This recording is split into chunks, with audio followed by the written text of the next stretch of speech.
처음에 이 소확행이라는 단어가 쓰여졌던 것은 일본의 어떤 작가로부터 시작이 됐다고 합니다. 1986년도, 지금부터 거의 한 30년 전에 가깝죠. 그때 처음으로 이 단어가 나왔다는 것이죠. 그때 그 작가는 빵을 손으로 찢어 먹을 때, 서랍을 열었을 때 네이가 이렇게 가지런히 이렇게 정리되어 있는 것들을 보면서 행복을 느낀다. 그러면서 이제 소확행이라는 단어를 썼다는 것입니다. 근데 그때의 말한 소확행은요, 지금 우리가 떠올린 소확행하고는 또 다르다는 것입니다. 왜냐하면 그때 일본은 가장 큰 호황기를 맞고 있었다는 것입니다. 전 세계 50대 기업 중에 23개가 일본 기업이었을 때였다는 것이죠. 그래서 많은 사람들이 물질적인 행복을 추구하고 쫓아나가려고 했을 때 그런 것에 행복을 쫓지 말고 정서적이고 정신적인 그런 작은 일들 가운데서도 마음으로 얻는 행복을 추구하자라는 뜻에서 이제 그런 얘기가 사용되어진 거죠. 근데 지금 우리가 사용한 소확행은 그것과 배경이 사뭇 다르다는 얘기죠.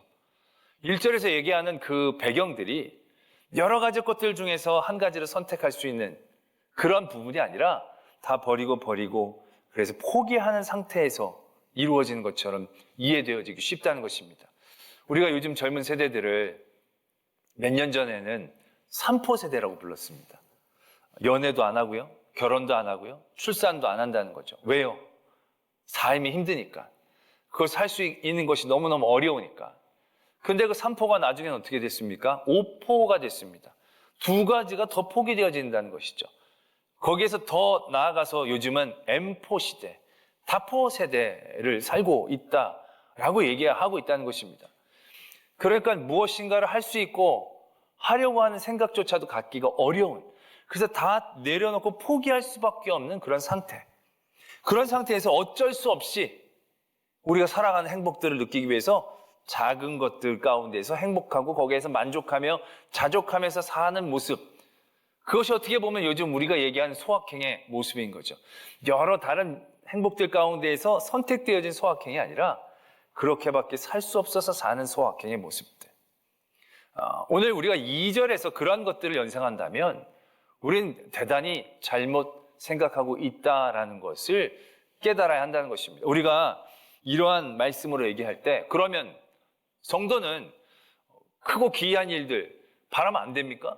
아니, 비전을 갖고 꿈을 꾸려매요. 그래서 막 간구하고 애쓰면 능치 못하시는 하나님이 채워주시고 그럼 우리가 하고 성공하고 그래서 영광 돌리는 그런 게 성도들의 힘, 매력 아니겠습니까? 근데 오늘 크고 기이한 일들, 원더풀한 일들을 우리가 꿈꾸지 말라고 한다면 그럼 우리 좋은 건 다 버려야 되고 세상에서 갖고 싶은 건 가지면 안 되고 좋은 길은 가면 안 되고 그냥 고만고만 손꼽장 나듯이 그냥 우리가 밀려 그냥 여기서 사는 고기에서 그냥 우리가 옹기종기 요만하면 됩니다라고 생각하면서 이렇게 해서 만족해서 살라는 얘기입니까?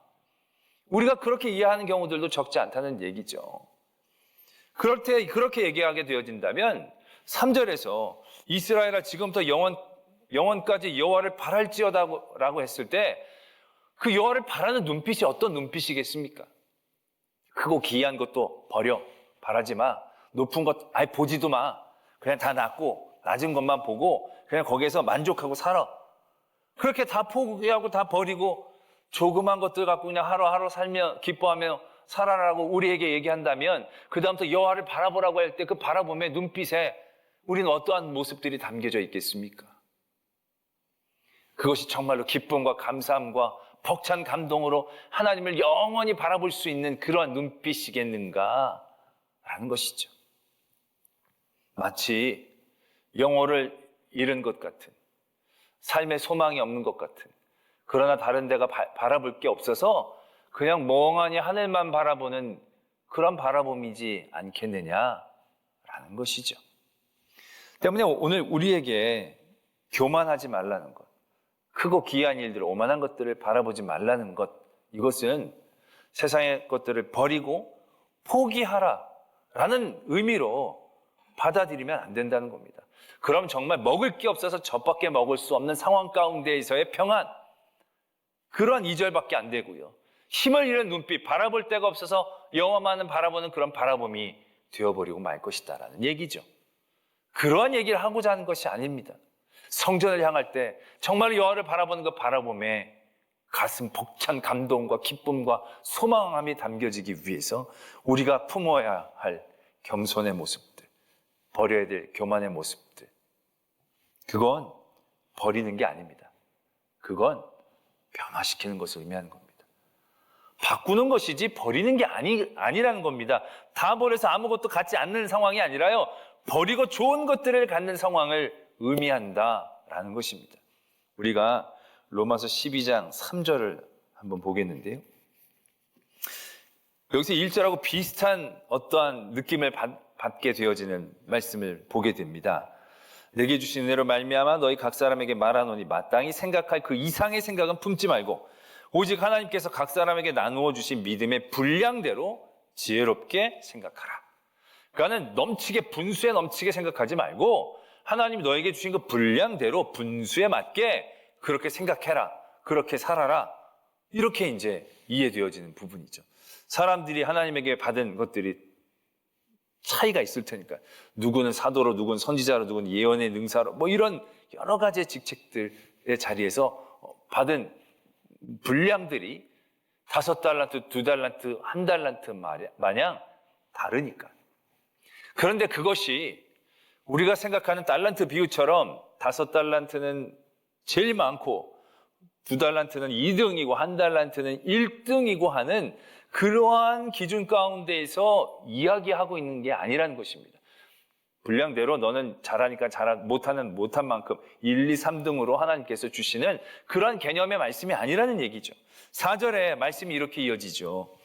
우리가 한 몸에 많은 지체를 가졌으나 모든 지체가 같은 기능을 가진 것이 아니니 이와 같이 우리 많은 사람이 그리스도 안에서 한 몸이 되어 서로 지체가 되었느니라, 이렇게 적고 있다는 것입니다. 하나님이 분량대로 은혜를 주십니다. 그건 5달란트, 2달란트, 1달란트처럼 줄 세울 수 있는 것 같아 보이지만 그게 아니라는 겁니다. 지체라는 겁니다. 우와 열이 있는 게 아니라 다르다는 것이죠. 하나님이 각 사람들에게 은혜를 주셨고 분량에 맞게 주셨을 때 그 분량이라는 것이 우리가 세상의 기준으로 바라보면 줄을 세울 수 있는 것입니다. 그런데 하나님은 줄을 세우라고 그렇게 주신 게 아니라는 겁니다. 누구는 5달란트, 누구는 1달란트가 아니라 누구는 발이 되는 은혜, 누구는 입이 되는 은혜를 주신다라는 것이죠. 발과 입이 비교가 될 수 있는 상황은 아니죠.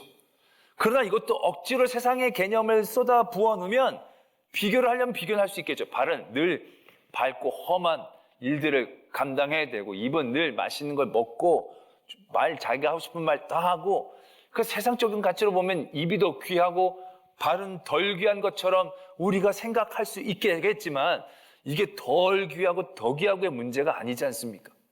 다름의 문제인 거지 우열의 문제는 절대 아니라는 것입니다. 세상적인 가치관으로 억지로 세우면 우와 열을 만들 수 있지만 하나님의 기준 가운데에서는 그게 우와 열의 얘기가 아니라는 것이죠. 이건 다름에 대한 얘기인 것입니다.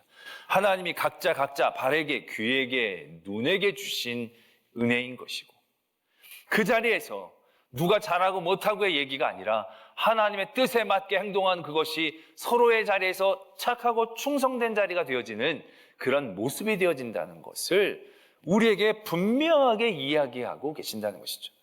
우리가 교회 공동체 안에서도 보면 우와 열이 있어요. 1, 2, 3등이 있어요. 잘하고 못하고가 있어요.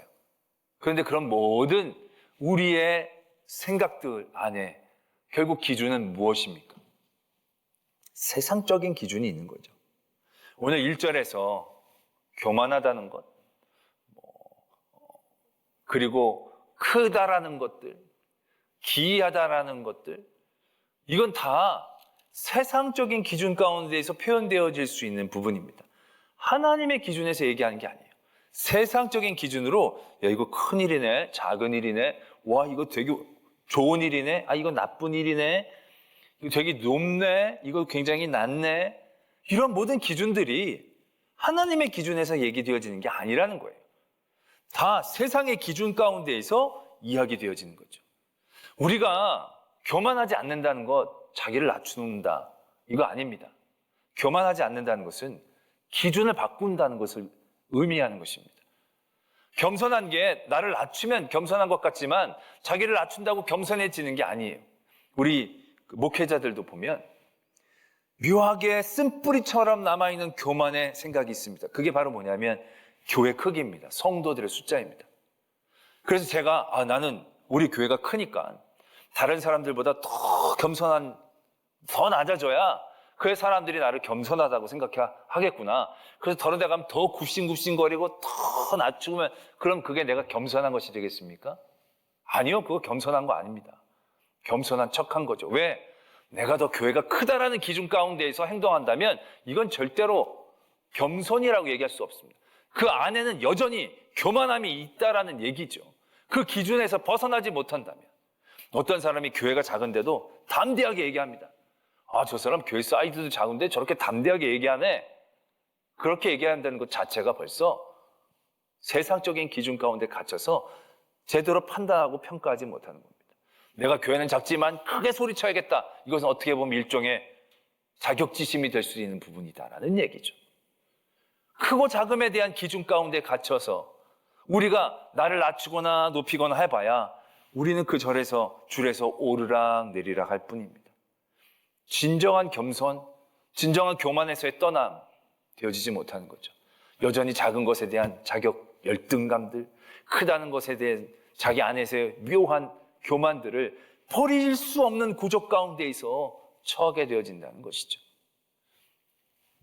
때문에 오늘 1절에서 얘기하는 건 버리고 포기하는 것을 얘기하는 게 아니라요, 그 기준을 바꾸라고 얘기하고 계신다라는 것입니다.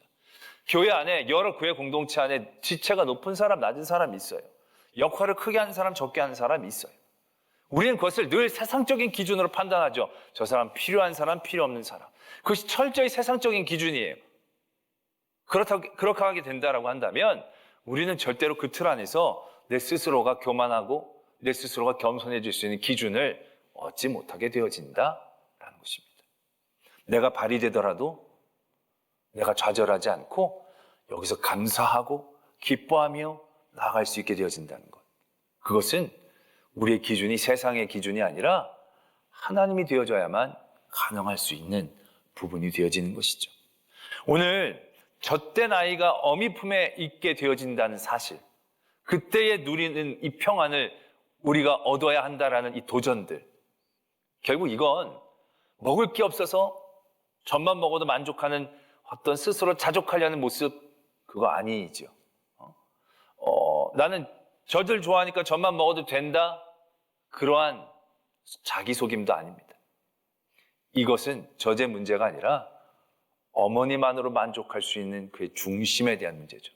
무엇을 먹느냐에 대한 문제가 아니라 어머니와 함께 있으면 되어지는 어머니를 향한 그의 마음의 중심, 그것이 젖된 아이에게 주어지는 영혼이죠.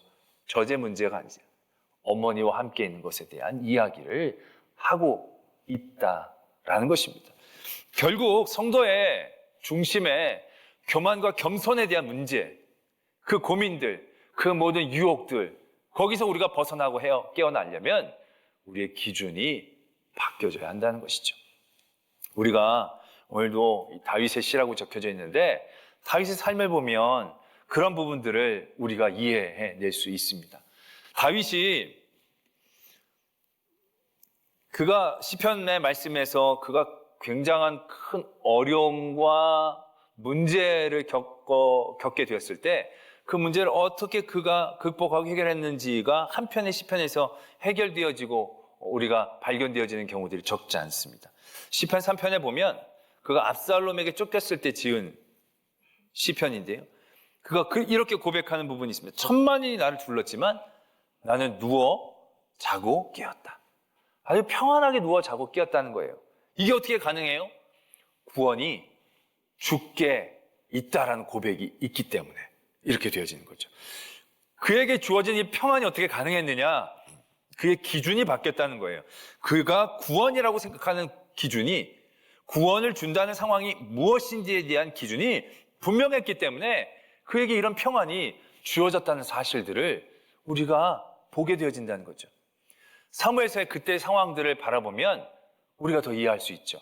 그때 보면 전에도 그런 말씀을 종종 드렸었는데 다윗이 왕위를 포기한 건지 포기 안 한 건지, 이 사람이 죽으려고 한 건지 죽지 않으려고 하는 건지 애매모호할 때가 많아요. 이 사람이 정말 포기한 건지 아닌지 이런 거 보면 안 한 것 같은데 이런 거 보면 한 것 같고, 그런 모습들을 보일 때가 많이 있었다는 것입니다. 왜 이랬을까? 우린 그렇게 생각할 때가 많이 있죠. 근데 그것이 왜 그렇게 나올 수 있었습니까? 다윗에게는요, 기준이 분명했거든요. 다윗은 내가 왕위를 지킬 것이냐 말 것이냐에 대한 세상적인 기준이 있었던 게 아니에요.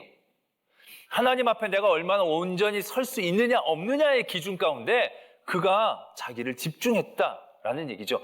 압살롬을 죽일까 말까가 그의 기준이 아니었어요. 압살롬을 죽여야만 이길 수 있는 전쟁인데 압살롬을 죽이지 말아달라고 얘기하는 거예요. 이 사람 도대체 무슨 정신이 있는 건지 모르겠어요. 그런데 이 다윗의 중심은요, 압살롬이 없어져야 전쟁이 끝난다 이런 세상적인 기준이 아니라 내가 하나님 앞에 온전히 설 수 있게, 하나님 앞에 합당하게 행동할 수 있게, 거기에 그가 초점이 맞춰져 있었다는 것을 우리가 발견할 수 있죠. 그가 사울에게 쫓겨다녔을 때도 마찬가지예요. 사느냐 죽느냐, 사울을 이기느냐 지느냐, 그건 다윗에게 중심이 있었던 얘기가 아니에요. 그의 중심은 얼마나 내가 하나님 앞에 합당하게 사느냐. 사울에게 그렇게 도망다니면서 그렇게 죽이려고 하는 사울을 만났으면서도 사울을 건드리지 않죠. 왜? 그의 기준은 세상에 있는 게 아니었거든요. 그의 기준은 철저히 하나님 앞에 있었거든요. 하나님 앞에 제대로 서려고 했을 때, 그때 그는 하나님 앞에서의 자기의 모습들을 솔직하게 얘기할 수 있는 거죠. 내가 잘한 것 좀 잘 봐주십시오, 못한 것들을 용서해 달라고 얘기할 수 있는 것이죠. 그러나 그것이 세상적인 가치관으로 내가 교만해지거나 좌절하는 모습이 되어지는 건 아닙니다. 간절해지거나 하나님의 은혜를 감사하거나 그런 모습이 나타난 것입니다. 골리앗에게 나갔을 때도 마찬가지예요. 다윗이 골리앗에게 이기려고 나간 게 아니에요. 골리앗을 이기냐 지느냐가 그의 삶의 기준이 아니에요. 그가 이기려고 했으면 보다 더 많은 것들을 끌어가지고 뭐 이기려고 애썼겠지만 다윗은 그렇게 하지 않았어요. 다윗의 기준은 여호와의 이름을 위하여 였다는 것입니다. 하나님의 이름이 망령되이 일컫는 것에 대한 그의 분노와 그의 하나님을 향한 마음, 그게 그의 기준이었다는 얘기죠. 그가 교만해져가지고 내가 막 싸움을 잘해서 이런 게 아니라는 얘기예요. 오직 거기에 그가 집중했기 때문에 하나님이 주시는 만큼만 하겠다라는 그러한 마음이, 그 안에서 최선을 다할 수 있는 그의 열심이 그 안에서 이루어지는 것이죠. 우리는 때로는 이 1절과 2절 말씀이 우리의 게으름과 나태의 변호를 삼을 때가 많이, 이만큼이면 뭐, 이 정도면, 이게 그 정도만 그냥 멈춰서라는 얘기를 하고 있는 게 아닙니다. 꿈꾸지 말고 그냥 한 달한테 파묻어 놓고 살라고 하는 얘기를 하고 계시는 게 아니에요. 버리라는 얘기가 아니라 바꾸라는 얘기입니다. 왜? 그것을 바꿀 때 우리에게 새 소망이 생기거든요. 우리에게 주어지는 평안이 아무것도 하지 않은 평안이 아니에요. 자족하고 그냥 조그만 거에 기뻐하면서 머무는 그런 행복이 아니에요. 우리의 삶의 자리에서 주신 하나님의 은혜가 얼마나 크고 놀라운지에 대한 깊은 깨달음의 자리, 그래서 그 바라봄이라는 게 이만하면 됐습니다 하고 바라보는 게 아니에요. 가슴 벅참과 감동과 뜨거움으로 바라보는 바라봄, 그 바라봄이 되어져야 한다라는 얘기죠. 오늘 하나님은 그것을 우리에게 도전하고 계신다라는 것이죠. 예수님이 우리에게 보여주신 겸손함, 그가 낮고 천한 인간의 몸을 입고 내려오신 것, 그를 낮추신 것, 물론 겸손한 모습입니다. 그러나 그 겸손의 가장 큰 핵심은 바로 무엇이냐? 하나님이 하게 하신다는 겁니다. 그는 근본 하나님의 동체시나 그와 동등하게 여기지 아니하시고, 그가 하나님의 말씀을 죽기까지 순종했기 때문에 하나님께서 그를 살리시고 그를 높이시겠다는 것이죠. 그가 어떻게 했느냐에 대한 문제를 하고 있는 게 아니에요. 예수님의 겸손함은 예수님이 어떻게 행동하고 있느냐의 문제가 아니고 하나님이 그에게 어떻게 역사하시게 하셨는가에 대한 문제를 얘기하고 있다라는 얘기죠. 때문에 우리의 겸손함은 자신이 한없이 낮춰져서 아무것도 하지 않는 것을 의미하는 게 아니에요. 자신을 한없이 낮춰서 그냥 숨고 다니라는 얘기를 하는 게 아니에요. 다 포기하면서 살라는 게 아니에요. 우리는 꿈꿔야 합니다. 우린 소망하라고 하십니다. 하나님의 분량으로 생각하고 나아가라고 하십니다. 그것은 포기해서 이루어지는 게 아니라는 얘기죠. 바꾸어야 한다는 것이죠. 우리의 기준이 하나님이 되어질 때 내가 받은 모든 분량들을 집중해서 보는 거예요. 내가 발의 은사를 받았어요. 발의 은사를 받았을 때 우리가 세상적인 기준에 매이면 불평, 불만할 수 있죠. 내가 왜 맨날 발이요? 난 맨날 왜 이렇게 딛고 힘들게 걸어 다니면 저 입은 맨날 세상적인 기준으로 살면요. 교만과 겸손 우리가 롤러코스터랑 오르락내리락 할 수밖에 없습니다. 그러나 이게 하나님이 내게 주신 은혜라고 생각하게 되어진다면 거기엔 사명이 있는 거죠. 내가 이렇게 걷고 딛고 나갈 때 우리가 먹을 곳으로 이동할 수도 있고 위험에서부터 벗어날 수도 있고 이 안에서 최선과 충성을 다할 때 그때 이 가치는 입에 가는 가치와 비교할 수 있는 가치가 되어지는 게 아닌 거죠. 이 안에서의 하나님이 주신 큰 축복과 위로와 상급이 있는 것이고요. 그 안에서 우리는 평안을 느끼게 되어지는 것이겠죠. 그럴 때 우리는 하나님을 감사함과 감동으로 바라볼 수 있는 믿음의 중심을 갖게 될 수 있다라는 것입니다. 할렐루야. 2020년도 힘들고 어려운 시기였습니다. 세상적인 기준으로 보면 좌절할 만한 그러한 시간일 수도 있을 것입니다. 그런데 이런 시간 가운데 우리가 좀 잘했다? 교만해질 수도 있는 것입니다. 세상적 기준으로 보면요, 우리는 그 안에서 끊임없이 유혹당할 수밖에 없습니다. 그러나 우리는 하나님의 기준으로 하나님을 향하여 나아가야 합니다. 비록 우리가 함께 모여 예배하지 못하지만 저는 이럴 때 더 깊은 은혜의 자리를 경험할 수 있을 줄로 믿습니다. 세상의 기준으로 보면요, 모든 것들은 나쁜 것들을 다 갖고 있습니다. 좋은 면, 나쁜 면 다 있습니다. 1등이라고 다 좋은 건 아니고 많이 가진다고 다 좋은 건 아닙니다. 세상적인 기준으로 보면 다 그렇습니다. 그런데 하나님의 기준으로 보면요, 모든 것이 좋습니다. 왜요? 하나님은 사랑하시는 자에게 합력하여 선을 이루시는 분이거든요. 좋은 것은 좋은 것대로 은혜가 은혜되게 하시는 하나님의 힘이 그 안에 있는 것이고요. 힘들고 어려운 자리에서는 더 귀한 하나님의 훈련과 하나님의 소망을 향할 수 있는 하나님의 더 큰 은혜의 시작이 될 수 있는 그 시작이 될 수 있는 그러한 의미들이 그 안에 있을 수 있는 것이니까요. 그래서 하나님 안에 있으면 발도 귀하고 입도 귀하고 손도 귀합니다. 그러나 세상적 기준으로 보면 입도 힘든 게 있고 발도 힘든 게 있고 서로가 불평과 불만으로 쌓일 수 있는 그런 구조 가운데 갇혀지게 되는 것이겠죠. 오늘 하나님은 우리에게 교만을 버리라고 얘기하십니다. 겸손해지라고 얘기하십니다. 이건 세상의 것을 버리고 자시고의 문제가 아니라 바꾸는 것을 의미하는 것입니다. 나의 모든 기준이 하나님이 되셔야 합니다. 내가 감사하는 것도 바라보는 것도 하나님이 되셔야 합니다. 시편의 기자가 그것으로 일어날 수 있었거든요. 하나님 왜 나에게서 숨기십니까? 그러나 그렇게 고백하더라도 나는 오직 주의 사랑을 의지합니다. 하나님 나를 지켜주십시오 라고 얘기하다가도 주밖에는 나의 복이 없습니다 얘기합니다. 블레셋 왕에게 미친 척하면 쫓겨날 때에도 결국 이 시편의 기자가 고백하는 건 여호와를 경외하는 자에게는 부족함이 없도다. 그렇게 고백하고 있지 않습니까? 그 기준을 바꾸는 도전 우리에게 있을 때에 우리가 하나님을 향하여 나가는 그 길, 어떠한 삶의 환경과 자리에 있다 할지라도 교만하거나 좌절하며 떨어지지 않고 나태해지거나 또한 세상의 것들로 쓸데없는 것에 열심을 내는 것이 아니라 세상의 이름이 아니라 하나님이 내게 주신 은혜의 이름으로 바꾸어서 그 어떤 자리에서도 그 일을 열심히 충성되게 할 수 있는 힘과 이유들을 또 그 모든 일들 가운데 감사하고 기뻐할 수 있는 감격들을 그래서 여호와를 바라볼 때에 힘을 잃는 눈빛이 아니라 바라볼 게 없어서 바라보는 게 아니라 또 세상의 부족함을 채우기 위한 그런 애기 같은 간절함의 바라봄이 아니라 주신 것에 대한 감사함과 주실 것에 대한 소망함으로 성숙한 눈빛으로 하나님을 끝까지 바라볼 수 있는 그런 성도의 자리 지켜내는 저와 여러분들 되어지기를 도전합니다.